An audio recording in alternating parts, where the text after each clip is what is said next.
Aí, beleza, deixa um som de fundo. Bom, queria agradecer a presença de vocês. Infelizmente, aí teve uma palestra antes que tirou todo mundo, então não tem mais ninguém. Tem meia dúzia de um lado, meia dúzia do outro aqui. Mas eu vou tentar fazer o melhor possível aí para vocês, tentando apresentar para vocês aqui um pouco sobre a astronomia e a inteligência artificial aplicada à astronomia em termos práticos e em termos de observação, né? Bom, vamos lá. Quem sou eu? Bom, meu nome é Paulo Cassella, eu sou engenheiro, astrônomo amador, e tenho trabalhado muito com inteligência artificial recentemente, né? E aqui eu vou mostrar para vocês, então, como que essa coisa se junta, né? Como que a astronomia junta com a inteligência artificial e como que a gente hoje, cada um de nós aqui, pode a qualquer momento ter uma atividade que não só é prazerosa, em termos de tirar fotografia do céu, como também em termos de pesquisa científica, né? Bom, o que a gente pode perceber claramente é que na vida da gente, a gente tem essa visão, né, do universo, onde todo mundo, desde criança, a gente olha o céu, a gente vê as estrelas, vê a lua, o sol, né? E a gente toma isso como um quadro, né? Como se fosse uma coisa que está em volta da gente, é apenas um quadro. E o que acontece aí no final é que isso tem uma relevância grande em termos de entendimento de quem nós somos, né? Do que nós viemos fazer aqui, o que nós somos. Então, eu vou começar mostrando para vocês como que eu mexi com isso, né? Em termos de equipamentos, eu tenho os equipamentos, tenho um observatório onde eu faço observações, não só em termos de tirar fotografia do céu, são fotos bonitas, eu vou mostrar para vocês aqui, como também com relação à pesquisa, né, astronômica e tal, como que a gente faz pesquisa. Então, eu vou mostrar para vocês aqui algumas aplicações disso, né? Então, isso aqui são alguns telescópios que vocês podem ver com alguns equipamentos específicos, né? Que são espectroscópios, são telescópios, são câmeras que são feitas para você conseguir não só a astrofotografia, mas também aspectos de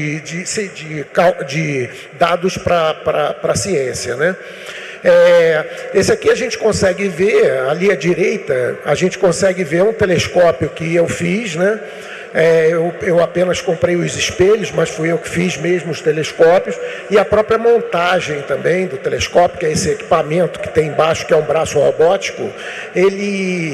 Esse equipamento, que é um braço robótico, ele mexe com o telescópio em todas as direções, e ele permite então que a gente consiga fazer observações de muita importância científica. Esse telescópio é um telescópio grande, que tem 50 centímetros de diâmetro, então um dos maiores telescópios que tem no Brasil com esse tipo de montagem aí, né? Bom, como é que eu vou aqui explicar para vocês mais ou menos, né, as principais atividades que a gente faz e tentar mostrar para vocês os resultados que a gente consegue, e eu tenho certeza que vai ser muita coisa assim espantosa, né, para as pessoas que não imaginam que a gente consegue fazer isso da nossa casa, com um equipamento que não é um equipamento trivial, mas está ao alcance de todo mundo, você fazer uma observação que possa ter um uso científico, como eu vou mostrar para vocês aqui. Então são coisas incríveis, né? Então vamos lá, a primeira coisa aqui que a gente vai mostrar para vocês são alguns trabalhos que a gente faz, que isso praticamente qualquer um com um telescópio um pouquinho melhor consegue fazer, que é o quê? São as ocultações, né, de objetos. Então, isso aí que vocês estão vendo na tela são 3 trabalhos técnicos que a gente ajudou a participar, e essas ocultações são basicamente o seguinte: um asteroide passa na frente de uma estrela e a estrela desaparece, porque o asteroide é muito mais fraco. Então, na hora que a estrela desaparece, a gente consegue é meio que vários observadores, em vários ângulos, a gente consegue ver mais ou menos o formato do objeto. Então, por meio disso, a gente já descobriu, inclusive, anéis em torno de asteroides. Aqui um brasileiro, né, o Felipe, foi o primeiro cara que descobriu um anel fora de Saturno, Urano, né? Então, esse tipo de atividade a gente faz e está ao alcance de qualquer pessoa que tenha um telescópio que consiga fazer esse tipo de registro, né? E existe cooperação, tem astrônomos amadores no Brasil inteiro. Isso aqui foi uma primeira observação que eu fiz. Eu descobri em 2002, aqui em Brasília, a primeira supernova descoberta no Brasil. Essa supernova chamada 2002BO. Eu não sei se vocês conseguem ver aqui, ó, essa aqui é a minha foto. Vocês estão vendo aqui esse pontinho aqui, ó? Esse pontinho aqui que eu vou mostrar aí para vocês, eu acho que eu não sei se sai dos dois lados, mas esse pontinho aqui, ó, foi o que eu vi e eu achei estranho. Aí eu falei, cara, isso aí é uma coisa nova aí, velho. Esse troço não me lembrava dessa estrela aí, dessa galáxia. Aí era realmente uma supernova, uma estrela, uma explosão de grandes proporções, né? Essa grande supernova aí, ela, na realidade, ela virou uma referência científica. Até hoje, 20 anos depois, ainda publicam trabalhos técnicos com base nas observações dessa explosão, né? Isso aqui é outra coisa interessantíssima, que é o seguinte: eu fazendo cooperação com outros observatórios fora do Brasil, a gente descobriu mais de 300 supernovas. Essa aqui é um exemplo de uma supernova que eu descobri aqui no Brasil, usando um programa que eu fiz. Eu fiz um programa de computador que ele pega as imagens do céu automaticamente e checa contra catálogos de estrelas e me diz se algumas daquelas estrelas são novas, apareceram ali, não estavam no catálogo original. E aí eu vou checar pessoalmente. Inclusive eu faço isso online, né? Então quem quiser seguir lá o meu canal do YouTube e tal, eu faço isso ao vivo. E às vezes a gente já descobriu estrela explodindo ao vivo. Tipo assim, eu mostro para o pessoal como é que a gente registra e como que a gente manda isso para os grandes observatórios, né? Então aqui é um exemplo de uma supernova que eu descobri aqui, ó. Essa supernova aqui, ó, tá aqui, ó, sou eu. Essa supernova é uma supernova do tipo 2C, que é uma supernova muito diferente essa aí, porque ela é tão brilhante, ela é tão mais brilhante que uma galáxia, que a galáxia não aparecia. E aí os astrônomos acharam aquilo estranho, eu notifiquei os observatórios. Aí eles pegaram aqueles observatórios gigantes e apontaram para essa estrela e viram o espectro, que é isso que vocês veem aqui. Esse espectro aqui, ó, é que indica o tipo de explosão que está acontecendo, né? Então essa supernova também foi estudada, né? Eu descobri ela aqui em 2017. Isso aqui é uma outra atividade muito interessante que eu descobri também em 2002, que foi uma estrela de nêutrons, um pulsar de milissegundos, que teve uma explosão e deu uma contraparte ótica, ou seja, a gente conseguia ver. Então aqui vocês podem ver, isso aqui é a minha observação e a observação do VLA. Quem lembra do VLA lá do filme Contato, né? Então, a observação do VLA, para vocês terem uma ideia, como a gente consegue fazer isso aqui em casa, olha só, essa bola aqui é o resultado de um observatório profissional lá na Austrália. A posição que eles calcularam é a bola. A cruz grande foi a que eu calculei e mandei, e essa cruz pequena é a do VLA. Então vocês veem que a minha foi melhor do que a do observatório lá da Austrália, né? Então, isso aí é o quê? É feito em casa, velho, com um telescópio, computadorzinho e tal, entendeu? Só que eles não sabem, né? Eles imaginam que do outro lado tem um observatório. Eles não imaginam que o cara está na casa dele, né? Então aí, por conta dessas coisas, você acaba saindo em referências de livros, né? Então, por exemplo, esse aqui, ó, tendências na pesquisa de pulsar, eu estou lá, apareço eu lá nesse negócio. Aqui, ó, é uma descoberta fantástica, que é o seguinte: o que é um TDE? Vou explicar para vocês. Um TDE chama Tidal Disruption Event. O que é isso? Evento de disrupção de maré. É quando uma galáxia, as galáxias, a maioria das galáxias tem um buraco negro supermassivo dentro delas. no centro, aonde as estrelas ficam girando em volta. Só que em alguns momentos, algumas dessas estrelas, elas são engolidas por esse buraco negro. Esse momento a gente chama de TDE, Tidal Disruption Event, quer dizer, evento de disrupção de maré. Vocês vão ver, porque essa descoberta aí que foi feita lá em casa, elas tem até na NASA aqui, ó. Então vocês conseguem ver aqui no paper, ó, tô eu aqui, ó. E aqui aparece aqui os outros observatórios, só que os outros são todos profissionais, né? Aqui, isso aqui é a gente botando, explicando, né? E aqui é o filmezinho da NASA que mostra essa descoberta. Esse satélite aí é um satélite telescópio chamado TESS, que ele mede as estrelas com precisão. Isso aí é o evento que eu vi. A estrela veio, se aproximou do buraco negro supermassivo e quando chegou ela virou um espaguete. Olha só o que acontece. Ela é praticamente destruída pelas forças gravitacionais. Então nesse momento há uma emissão de radiação em várias frequências, né? E esse treco aí eu detectei. E aí isso vai para os observatórios grandes que têm equipamentos mais sofisticados e eles conseguem então ver mais detalhes dessa explosão.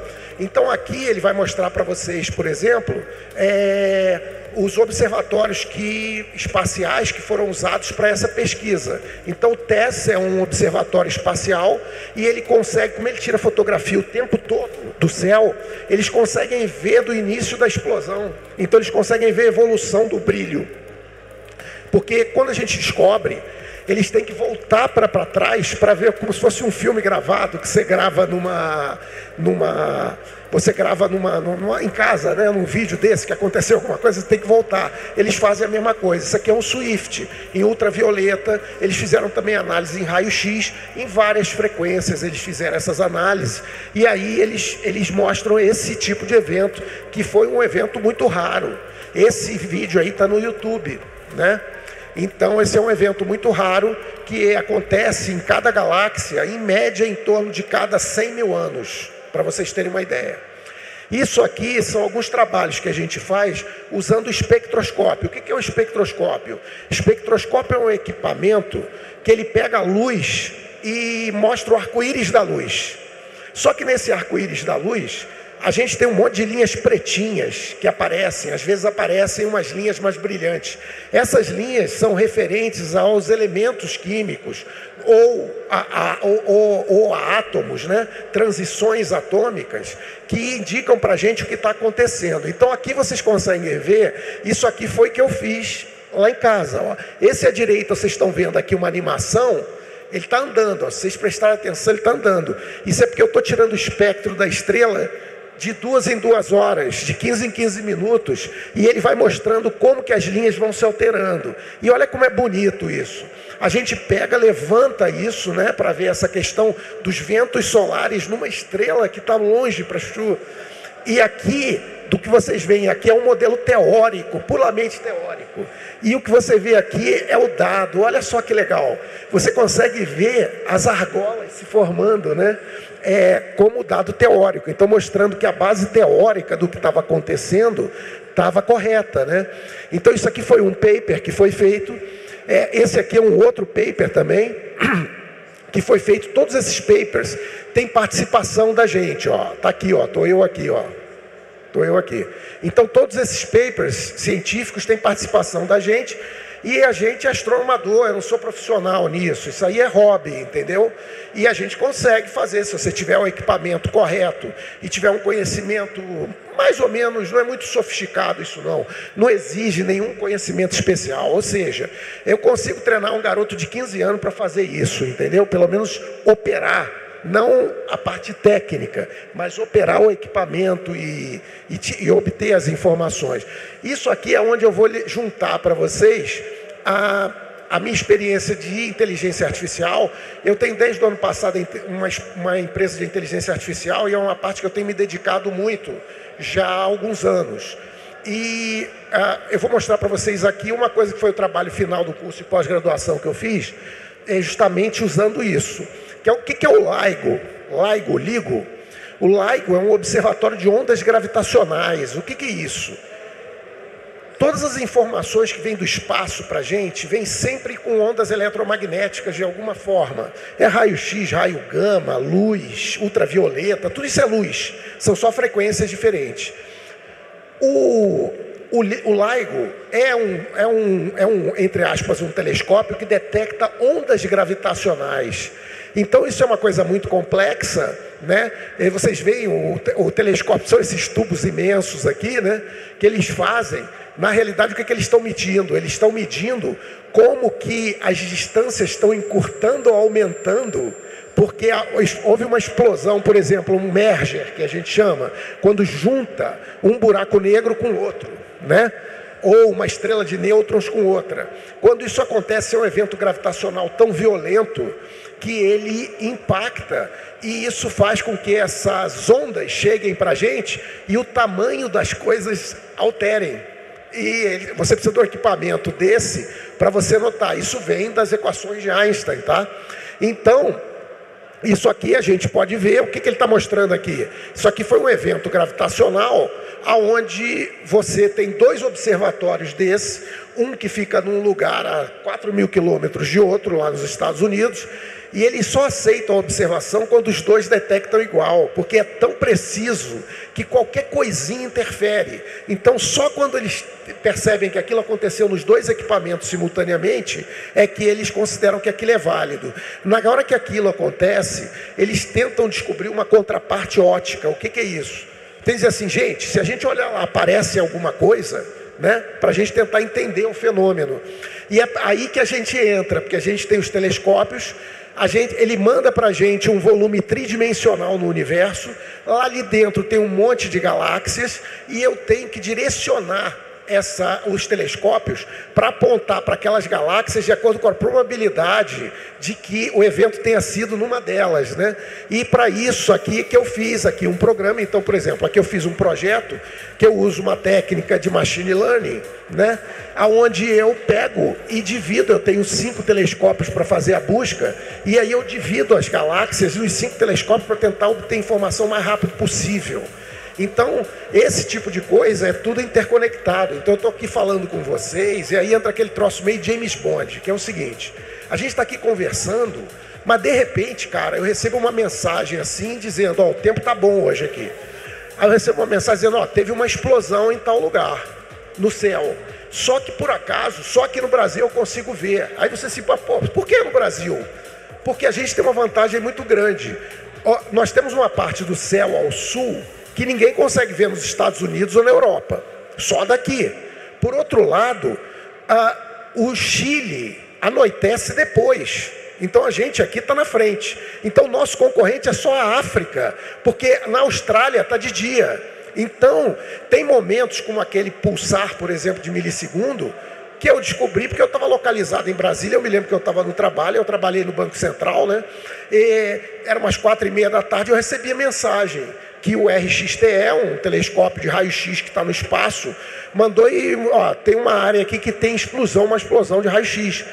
E aí deu tempo, eu cheguei em casa logo, correndo, montei lá o telescópio, montei o negócio, pai, e observei, porque aí eu consigo ver na frente. O cara no Chile, ele só vai ver 2, 3 horas depois, quando escurecer lá, entendeu? E nos Estados Unidos e na Europa eles não conseguem. Então a gente está aqui localizado numa posição muito favorável, principalmente essa região de Brasília. Por quê? Porque nós pegamos praticamente o céu todo, seja no sul, seja no norte.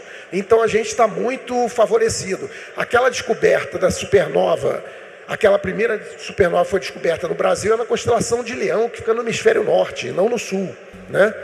Bom, aqui eu vou mostrar para vocês agora. Falei de pesquisa e tal, um negócio meio maçante, tem muita gente que não gosta, né? Mas a gente vai falar um pouco aqui da parte artística agora da astronomia. Essa aí, ela está ao alcance de todo mundo. Qualquer pessoa com uma máquina fotográfica, qualquer pessoa com um celular, eles conseguem. Hoje em dia o pessoal pega um telescópio pequenininho. Eu já fiz várias lives no meu canal com garotos de 13, 14 anos, mostrando com um telescópio pequeno e com um celular, o cara tirando fotografias fantásticas. Eu vou mostrar aqui as fotografias que eu fiz com os equipamentos que eu tenho, isso feito em casa, tá? Isso aqui é uma foto do Sol, que vocês estão vendo aqui, num tipo de frequência específica, que a gente chama de H-alfa. Essa frequência específica eu não vou ter tempo aqui de explicar, mas eu recomendo quem tiver interesse no meu canal do YouTube, eu explico tudo isso, eu tenho tudo em detalhe, explicando como que funciona a física, né? Mas basicamente é uma frequência, acreditem em mim, onde você tem uma emissão por causa de uma transição específica no átomo de hidrogênio. Essas linhas a gente chama de linhas Balmer, né? As que são visíveis aí no espectro visível, o H-alfa é a primeira. Então a gente consegue ver aqui as manchas solares, né? Os campos magnéticos aqui que influenciam. E, bom, essa aí é uma observação do Sol, né? Que você pode fazer durante o dia. Isso aqui são cometas, né? Fotografia de cometas. O que você pode ver na primeira foto, ali à esquerda, é que as estrelas parecem meio borradas. Por quê? Porque o cometa anda muito rápido. Então, quando a gente vai tirar uma foto, a gente tira 1 minuto de exposição, o cometa já andou, aí ele borra. Aí eu tenho que escolher quem que vai borrar, é a estrela ou o cometa. Como eu quero tirar o cometa? Hoje em dia, existem técnicas de processamento, né? Porque isso eu fiz há muitos anos atrás, mas existem técnicas de processamento que você tira o cometa, tira a foto e enfia uma na outra, né? Bom, essa aqui é outra foto, também muito bonita, que é de uma daquelas estrelas que a gente fez o estudo de espectroscópio, que é a Gamma Velorum. Então, essa estrela Gamma Velorum é uma estrela que tem 8 estrelas girando uma em torno das outras. Imagina que você está aqui na Terra e tem 8 sóis, velho. Um mais distante, o outro nunca é noite lá, né? Porque sempre tem um sol ali que está brilhando. Então eu fazia também essas fotografias artísticas para o pessoal fazer as divulgações lá fora, né? Na hora que eles iam fazer apresentações. Isso aqui é uma foto que eu fiz de uma galáxia em colisão chamada Centaurus A. Essa galáxia é uma forte radiogaláxia, ou seja, emite em frequências de rádio. E a gente pode ver, agora para vocês terem uma ideia da visão tridimensional desse negócio. Vocês estão vendo que tem uma bola branca e um treco preto no meio, né? Parece uma coisa estranha, né? O que é isso na realidade? Isso na realidade é uma galáxia se chocando com outra. Então é o seguinte, essa bola branca que vocês estão vendo é uma galáxia. Ela é só uma bola branca mesmo. Só que veio uma outra de lado e entrou pelo meio dela. Essa faixa que vocês estão vendo no meio aí é a galáxia que entrou, que é menor, sendo destruída pela grandona. Ela está sendo engolida. Então a gente está vendo aqui de fato nessa foto uma galáxia na horizontal que está sendo engolida e destruída, enquanto a galáxia maior ali ela fica quase inalterada, né? A gente não vê muita alteração. E vocês observam, por exemplo, aqui, ó, que está tudo azulzinho, tá vendo? Por que azul? Porque na hora que as galáxias se chocam, as nuvens de poeira, o hidrogênio que está lá, ele se junta e começa a formar estrelas em alta velocidade, estrelas muito quentes. E uma estrela quente, ela é azul. A estrela vermelha é uma estrela fria. A estrela amarela é uma estrela de temperatura média. Então, para quem é do Minas Gerais ou já visitou uma siderúrgica, sabe que o cara mede a temperatura pela cor. Não interessa o que é. Ele olha e diz assim, está amarelo. Aí ele sabe a temperatura, 5.000 graus. E tal. Aqui é a mesma coisa. Então, a gente vê essas regiões aqui, são regiões de choque e que estão tendo formação de estrela em grande frequência. Isso aqui é uma foto da Lua que eu fiz na minha casa. Essa foto é um zoom muito grande. Nessa foto, a gente conseguiria observar um objeto como esse estádio aqui. Daria para ver uma bolinha.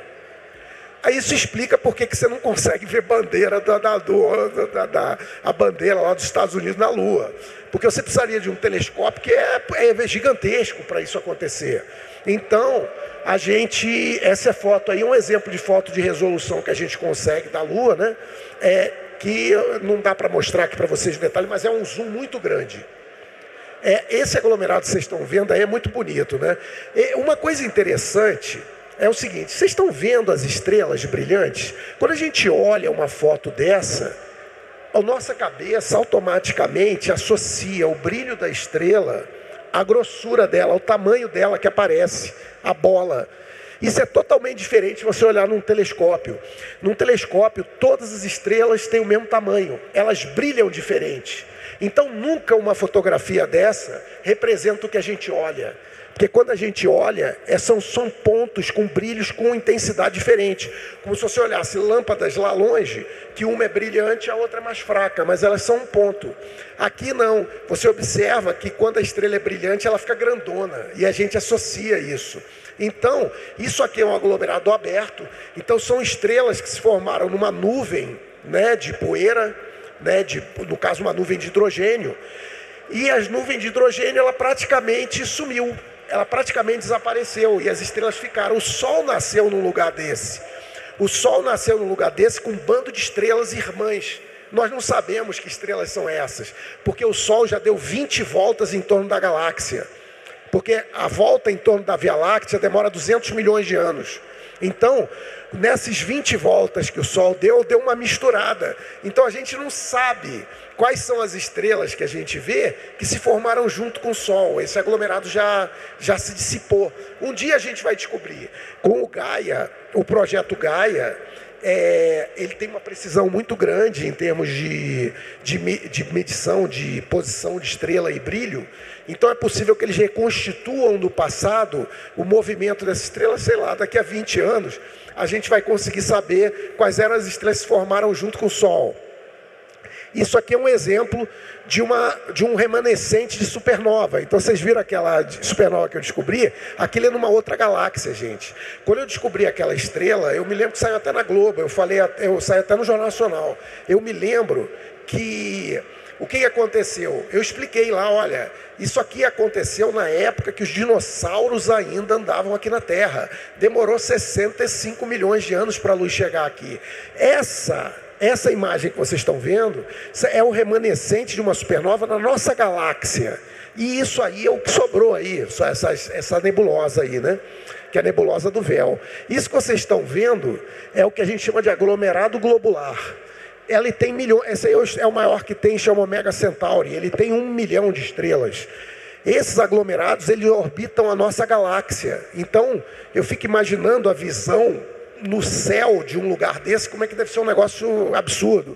Porque você deve ver a nossa galáxia no céu e ainda ver esse zilhão de estrelas assim do outro lado. Deve ser uma coisa lindíssima, né? Isso aqui é uma outra foto que eu fiz de uma lente gravitacional. O que é a lente gravitacional? A teoria da relatividade do Einstein, né, a teoria geral da relatividade, ela propõe que, na realidade, a gravidade não é exatamente uma força que atrai um corpo ao outro, mas sim que a presença de massa deforma o que ele chama de espaço-tempo. Não é só mais espaço, é espaço com tempo. E essa deformação, ela provoca esse efeito óptico, que é a lente gravitacional, ou seja, é um objeto que você vê ele 2, 3 vezes, né? Então aqui a gente consegue ver a foto do Hubble e algumas fotos que eu fiz aqui. Aqui é uma foto mais recente, isso aqui chama Montanha Mística, foi feita pelo Hubble, acho que o James Webb também, e aqui é como é feito, como a gente consegue fazer com um telescópio caseiro, né? Então, eu tenho vários colegas hoje, né, que têm telescópios aqui no Brasil e que fazem fotografias iguais ou melhores do que essa, com telescópios que são mais ou menos acessíveis, né? Bom, essa aqui que a gente está vendo é uma fotografia de um objeto muito bizarro, porque é esse aqui, ó. Está aqui no meio, mas vocês mal conseguem ver, né? Tem uma cruzinha que eu fiz um aumento aqui, ó. Tá vendo aqui que tem uma estrelinha? Essa estrelinha, ela não é, gente, uma estrela normal. Enquanto tudo que você vê aqui nessa foto está na nossa galáxia, na Via Láctea, essa estrelinha, ela está a 10 bilhões de anos-luz de distância. Ela está quase no início do universo. A gente chama isso de quasar. Na realidade, é uma galáxia que tem um buraco negro lá dentro muito ativo e ele tem um brilho absurdo. Então a quantidade de energia que sai é tão grande que a gente consegue ver aqui o objeto e ele está totalmente desviado para o vermelho, que a gente chama. O que é desviado para o vermelho? Sabe quando vocês vão na rua e estão escutando a ambulância? Ela não faz assim, ó, porque a onda altera o tamanho, né? Você está parado aqui, ela está vindo. Então, nesse sentido, a onda comprime, a frequência aumenta, no outro sentido, a onda aumenta. Então, o espaço expandindo, né, com o universo expandindo, essas estrelas, no caso essa galáxia, ela está tão longe que ela emite numa frequência que é muito deslocada. Então, onde você tinha a linha H-alfa, que é em 65, 62,8 angstrom, que é a posição dela, ela vai se deslocar lá para 8.000, 9.000 angstrom. Essa diferença, a gente faz a conta e diz a distância do objeto. É como se fosse a velocidade porque ele passou por você. É por isso que a gente diz que ele viaja a uma velocidade incrível. Então, esse objeto ele está fugindo da gente a mais de 200 mil quilômetros por segundo, ou seja, perto da velocidade da luz. Não porque ele está correndo, é porque o espaço entre nós é que está aumentando. É o espaço que está aumentando, não é o objeto que está correndo. Isso aqui que vocês estão vendo é uma outra supernova, né? Vocês podem ver na galáxia aqui, ó. Então são duas fotos que foram tiradas em épocas diferentes. Vocês veem aqui a estrela e vocês veem que aqui não tem nada. Então, esse tipo de observação, ele é muito importante para a gente descobrir como que esses objetos se formam, como que o Sol se formou, como que a vida apareceu. Tudo isso é interrelacionado. Outra atividade que a gente faz lá é a observação de meteoros. Isso aqui, então, é muito fácil. Quem quiser, entre em contato com a Bramon, né? Que eles ensinam, tem site lá, o deles. Basicamente, você pega uma câmera dessa de vigilância, coloca em casa e liga isso num computador desses pequenininho que vende aí, tipo aqueles Bematec, aqueles de... Acho que vende aí as 500 pilas que eles vendem. E aí você liga esses equipamentos e ele registra esses bólidos, né? Então, por conta disso, o pessoal já descobriu chuva de meteoro. Às vezes aparece um que cai aí em algum lugar, né? Então, isso é outra coisa também que é muito simples de fazer e deixar rodando, né? Bom, eu tenho 1 zilhão de vídeos de YouTube lá, onde eu explico tudo que vocês podem imaginar, mas não é só astronomia, porque eu falo de tudo que é assunto. Eu falo muito de inteligência artificial, então quem quiser saber as últimas notícias, como mexer, como rodar dentro de casa o próprio LLM, ou seja, os modelos de linguagem natural, eu vou explicando tudo, inclusive o impacto que vai ter no emprego e para a maioria de vocês. Todo mundo que está aqui, que eu estou vendo, né, a maioria tem 20 e poucos anos no máximo.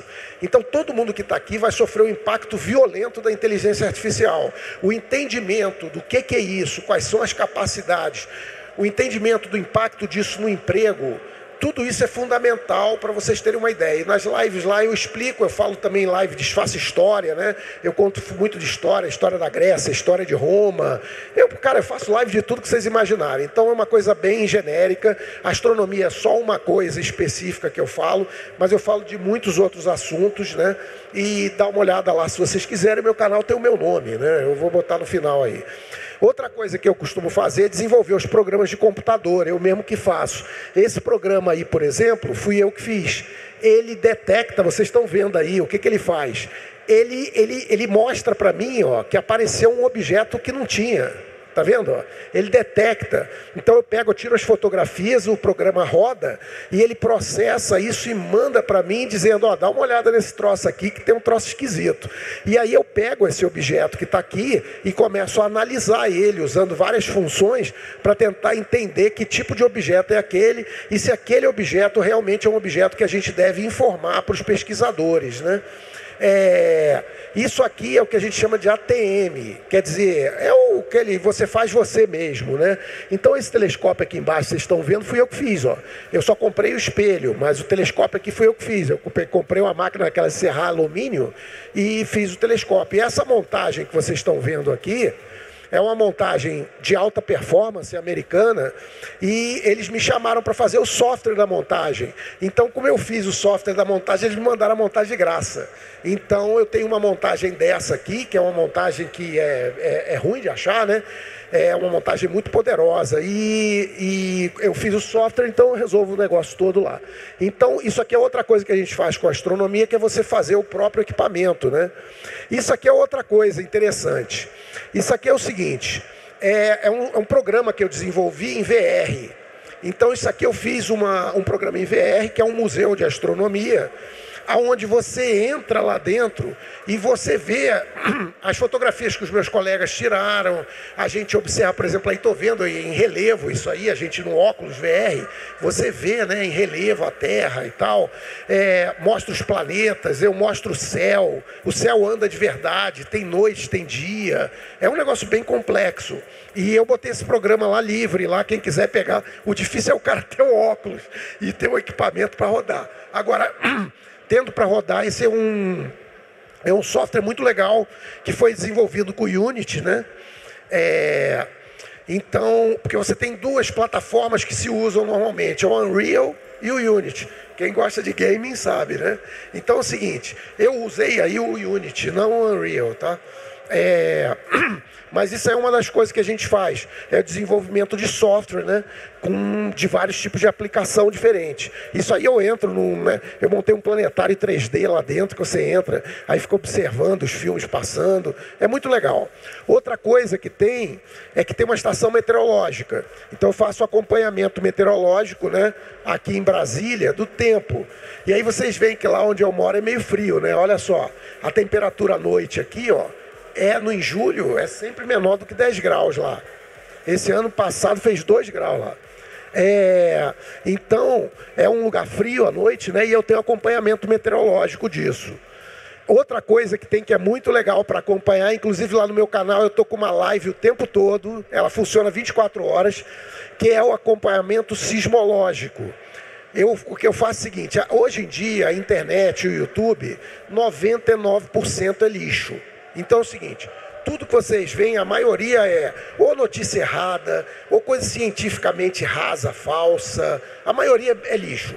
Então é muito difícil você receber uma notícia que é imparcial.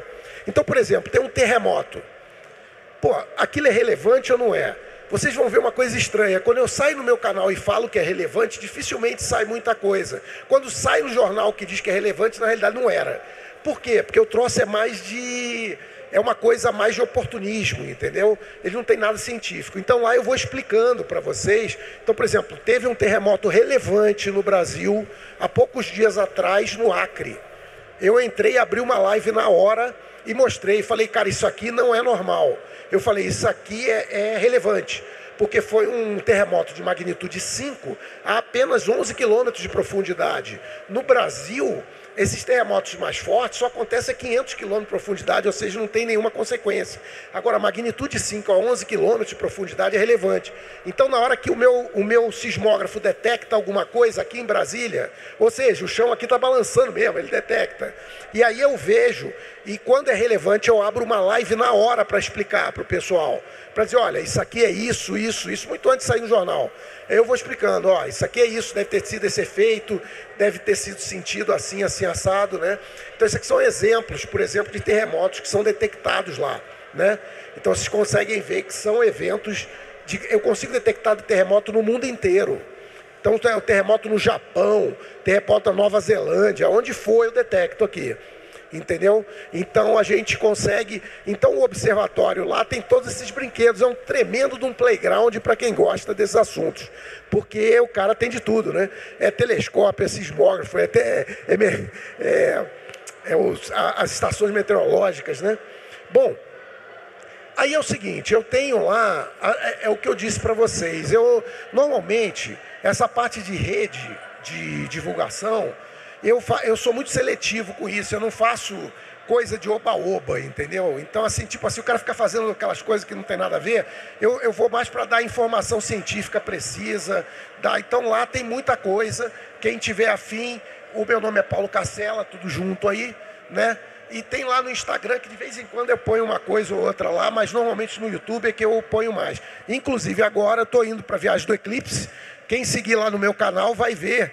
Eu vou mostrar, eu vou lá em Los Alamos, né? Da história do filme do Oppenheimer lá, né? Eu vou também num observatório grande lá em McDonald's, e depois a gente vai ver o eclipse em San Antônio. Eu vou estar com um grupo de umas 20 pessoas, e aí a gente vai mostrar isso aí para vocês. Quem tiver a fim de acompanhar, vai ter um eclipse total do Sol no dia 8 de abril, né? Então é isso. O que eu queria é assim, se você tiver alguma curiosidade, alguma coisa aí, a gente está à disposição aí, se quiserem fazer alguma pergunta ou alguma observação.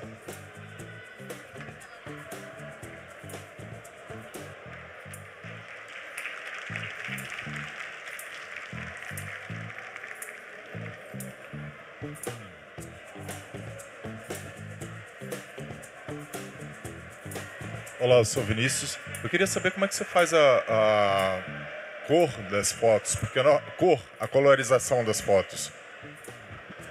Olha, Vinícius, a colorização das fotos astronômicas, ela é bem polêmica, né? Na realidade, existem aquelas fotos que vocês viram, tem várias técnicas diferentes. A gente tem uma técnica que a gente chama de RGB, que é não é exatamente como você veria, porque tem um detalhe importante. Todas essas nuvens que vocês veem aqui, as pessoas imaginam, pô, se eu pegasse uma nave espacial e chegasse perto, eu ia ver aquela nuvem, né? Não ia ver nada. Você ia passar por ela sem ver. Isso é como se eu estou vendo daqui? É a mesma coisa que o nevoeiro. Você só vê de longe. Quando você chega perto, a densidade numa nuvem dessa é menor do que o menor vácuo que a gente consegue fazer num laboratório aqui na Terra. Mas olhando de longe, como é muito grande, a gente vê. Então, essas cores, elas vão depender muito do tipo de filtro que você está usando. Então, o RGB, ele mais ou menos reproduz o que você veria com o olho. Agora, você tem outras colorizações, tipo H-alfa, que não representam. Ele apenas está mostrando os tipos de elemento químico, ou de variação, ou de algum fenômeno quântico que está acontecendo ali, e que você quer interpretar. E aí as pessoas veem aquilo como uma arte abstrata, entendeu? Então, não tem assim... A gente não tem a preocupação de fidelidade de cor como numa máquina fotográfica, entendeu? Então tem uma certa liberdade artística aí, né? Bom, é isso. Obrigado então a vocês aí e até a próxima.